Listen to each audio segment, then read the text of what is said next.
मोदी योगी को नहीं मिलता बहुमत तो अब तक गिर जाती सरकार। 6 साल में कहां पहुंचा आपका उत्तर प्रदेश, कैसे हुआ विकास, समझिए। 12,000 एनकाउंटर और बुलडोजर को छोड़कर और भी कई काम हुए।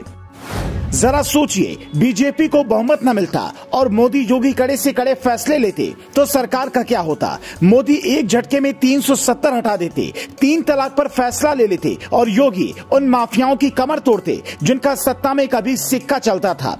तो सोचना तो बनता है, इसी हिंदुस्तान में कभी अटल बिहारी वाजपेयी की सरकार एक वोट की वजह से गिर गई थी, तो क्या ऐसे कड़े फैसले पर समर्थन देने वाली पार्टियां हाथ नहीं खींच लेती, क्या सरकार नहीं गिर जाती। ये सवाल इसलिए क्योंकि हम योगी के उन 6 सालों के कामों की लिस्ट लेकर आए हैं, जिसे देखकर बड़े बड़े नेताओं के दिल में भी डर बैठ जाएगा कि आखिर ये फैसला योगी ने लिया कैसे होगा। यूपी में एक दौर वो भी था जब मुख्तार अंसारी जेल में दरबार लगाता था, डीएम उसके साथ बैडमिंटन खेलते थे। अतीक को पकड़ने वाले पूर्व डीएसपी धीरेन्द्र राय जब उसके घर गए, वहां पर आईजी सीआरपीएफ बैठे थे। मुख्तार अंसारी, अतीक अहमद, हाजी याकूब, अरबाज खान, रसद और विकास दुबे, मुन्ना बजरंगी, आजम खान, ये सब माफिया नहीं थे, इनकी सत्ता चला करती थी। ये बातें बीजेपी युवा मोर्चा के एक नेता शौर्य मिश्रा ने ट्विटर पर लिखी, जिसके बाद हमने ये जानने की कोशिश की कि आखिर योगी ने इन पर हाथ डाला कैसे। तो इसकी शुरुआत सबसे पहले पुलिस डिपार्टमेंट से हुई। वहाँ पर ईमानदार और एनकाउंटर स्पेशलिस्ट अधिकारी रखे गए, जिन्हें साफ आदेश था कोई पैसा दिखाए या रसूख, डरना नहीं। लेकिन जब लगा कि अपराधी तो जेल जाने के आदी हो चुके हैं, तो उनकी संपत्ति पर भी बुलडोजर चलने लगा। मतलब पूरी तरह से मिट्टी में मिलाने का प्लान तैयार हुआ। 6 सालों में 12,000 एनकाउंटर और हजारों गिरफ्तारियां हुई, जिसके बाद यूपी में शांति आ गई। जैसे ही योगी को लगा कि अब उत्तर प्रदेश में निवेशकों को बुलाया जा सकता है, उन्होंने तुरंत प्रदेश के विकास पर फोकस करना शुरू कर दिया। मंत्रियों को विदेश में निवेश लाने भेजा।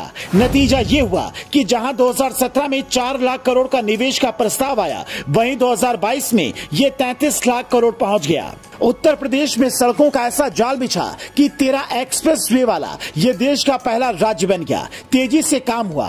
एथेनॉल से लेकर ग्रीन हाइड्रोजन तक का प्लांट यूपी में लग रहा है। ग्रीन एनर्जी पर योगी काफी तेजी से काम कर रहे हैं।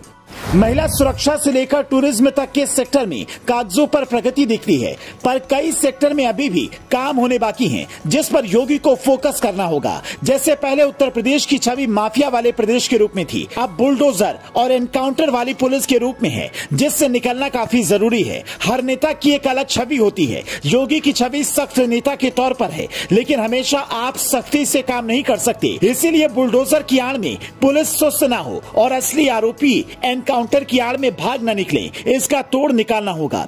क्योंकि प्रयागराज केस के इतने दिन बाद भी वो 5 आरोपी नहीं पकड़े गए, जिनका नाम पता पुलिस ने जारी किया। 2 एनकाउंटर हुए और कई गिरफ्तारियां हुई, पर अतीक का बेटा अभी भी फरार है, जिसका मतलब साफ है, सुधार तो हुआ, लेकिन और सुधार की जरूरत है। आपको क्या लगता है, आपके जिले में विकास की बयार कितनी तेज पहुंची है, कितनी शांति आई है? आप योगी सरकार के कामकाज से कितना संतुष्ट हैं? हमें कमेंट करके बता सकते हैं। Bureau report, leading Bharat TV.